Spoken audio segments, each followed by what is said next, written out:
Aside from the pretty amazing memes that have resulted from the Step 2 CS being cancelled, there are other effects of its cancellation that affects both US medical students and international medical graduates. So let's dive into the top 10 effects of the Step 2 CS being cancelled. Number 10, the Step 2 CK exam has become even more important. So it's no secret that in the past year, there have been a lot of announcements from the USMLE about exam changes. Previously, there were the Step 1, Step 2 CK, 2CS, and Step 3 exam, and all of them were given a 3-digit score except for the Step 2 CS, which was pass or fail. However, with the Step 1 becoming pass or fail in January 2022, and the announcement that the relaunch of the Step 2 CS has been cancelled, that means that there will be an increased importance of Step 2 CK. And if you are an international medical graduate, an unwritten but increased need to do the Step 3 before residency applications. So after all the changes are made, Step 2 CK and Step 3 will be the only exams that will have a 3-digit score where programs can assess our scores on a scale comparing other applicants. So I strongly believe that their importance will increase. Number 9, an increased need for connections or networking. Now, this one may be a bit debatable, but I believe with less exams with a 3-digit score, program directors will have less ways to scale applicants and compare them. So that could cause an increased importance in having connections or being known in that program. If you agree with me, then there are some things that you can do to help with this. You can attend conferences for your respective specialty, such as the American Family Physicians Annual Conference, or do away rotations at universities or at programs where you really want to match, and ensure that you impress your preceptor on those away rotations. Or if you are an international medical graduate, you can get US clinical experience at a university hospital and definitely try to impress them there and to be memorable. And joining associations could also be helpful too. So those are my top 3 tips for networking: conferences, away rotations, and associations. If you have any other ideas, please be sure to leave them in the comment section below.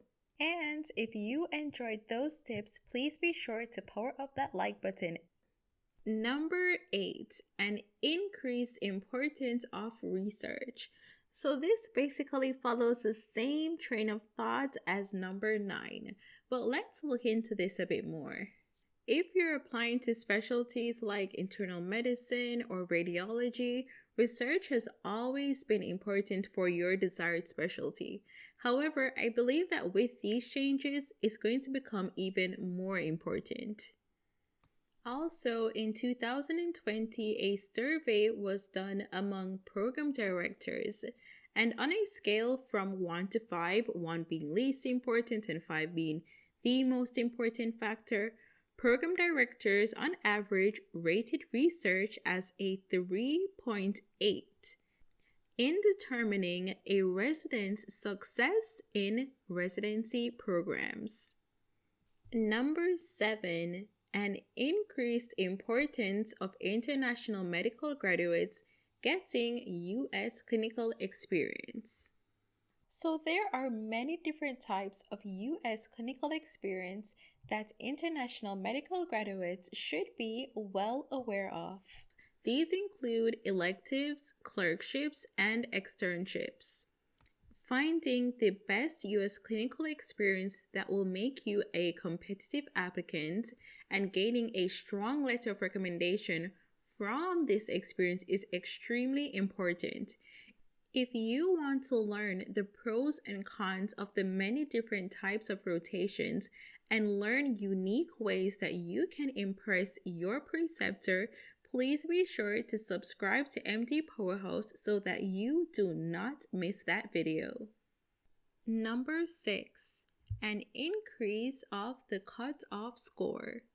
So each specialty has an average score that predicts whether an applicant will be matched or unmatched. I call this the cutoff score. So with the changes to the Step 1 and Step 2 CS, it is a strong possibility that the cutoff score for the Step 2 CK will be increased in upcoming match cycles. So I know that up until this point, I've been talking about everything that has to be increased and they'll want more. But for number 5, I believe that there will be less stress. Well, for US medical graduates at least, because they won't have to travel for an exam that is only done in specific states or scrambling to find exam dates. However, if you are an international medical graduate, nothing has really changed, and you will understand this better with point number 4. So, the introduction of the OET has more implications than some may realize. So, let's take a closer look at this. So, for the Step 2 CS exam, people were graded on 3 main components.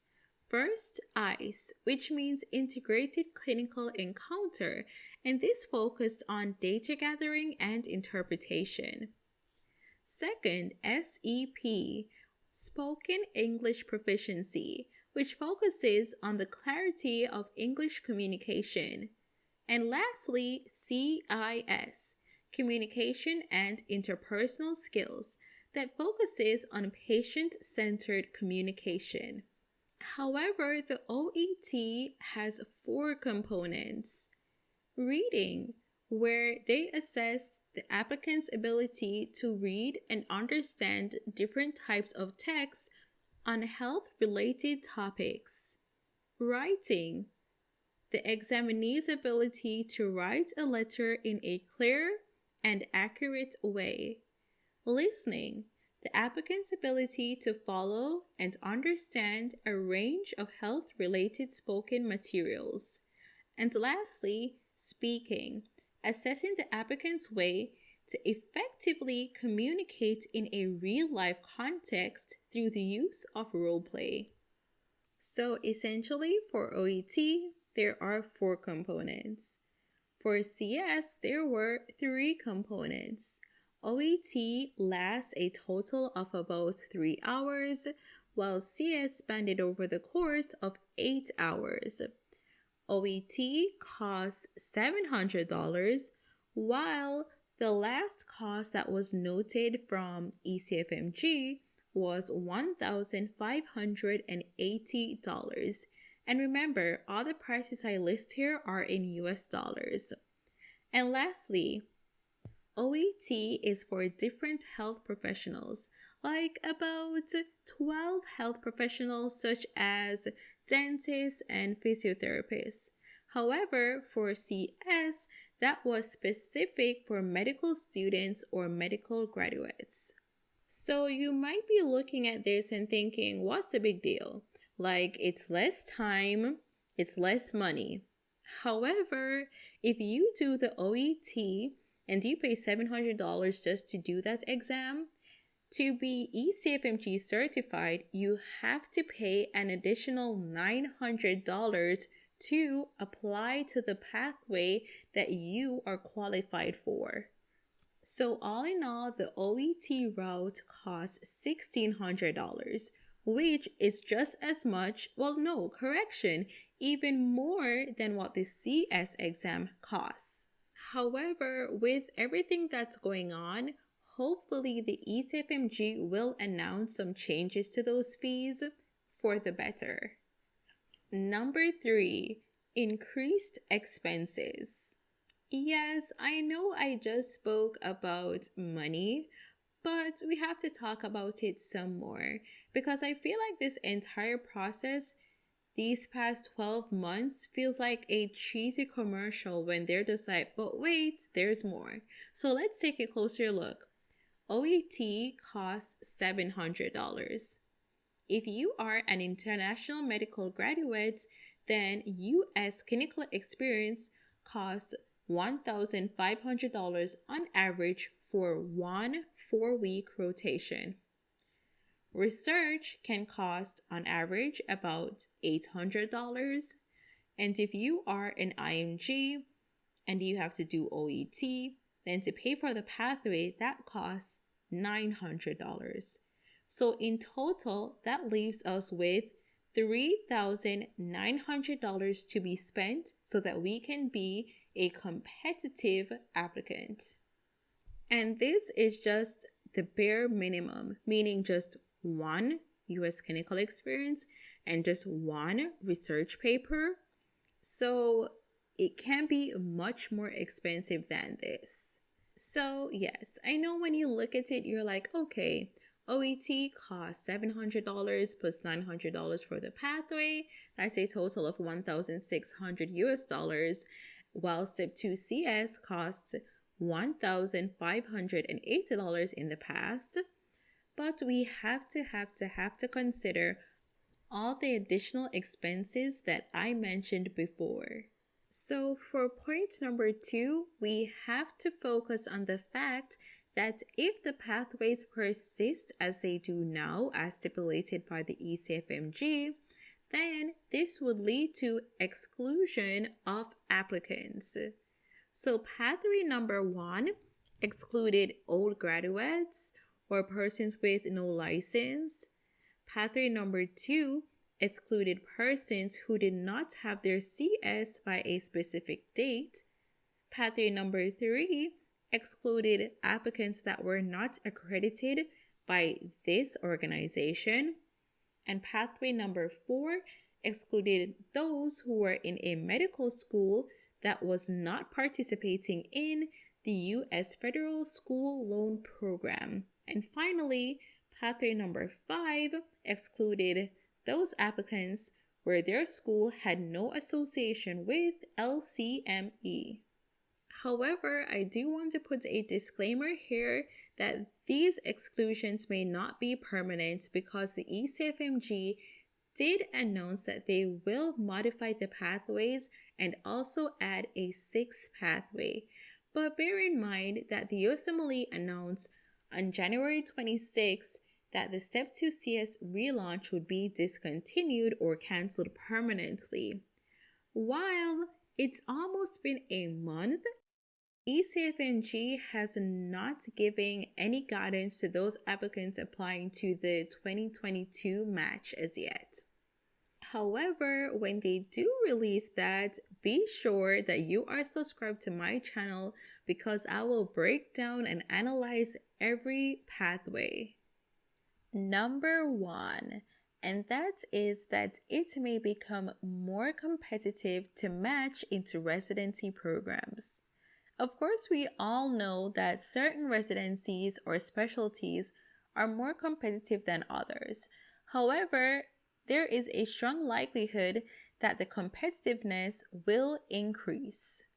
And I attribute this mainly to the fact that programs will have a decreased number of ways to scale or compare applicants, so they will put more focus on the Step 2 CK score and even more importance on persons who have attempts in their USMLE exams. But the major point I want to drive home is that with the possible increased cutoff scores, increased need for excelling in your away rotations, having research, having connections, networking, joining associations, attending conferences, and the possibility of some international medical graduates being excluded if the ECFMG does not have a more inclusive pathway system, then these factors can all be combined to cause an increased competitiveness when applying for residency programs. And that brings us to the end of this video.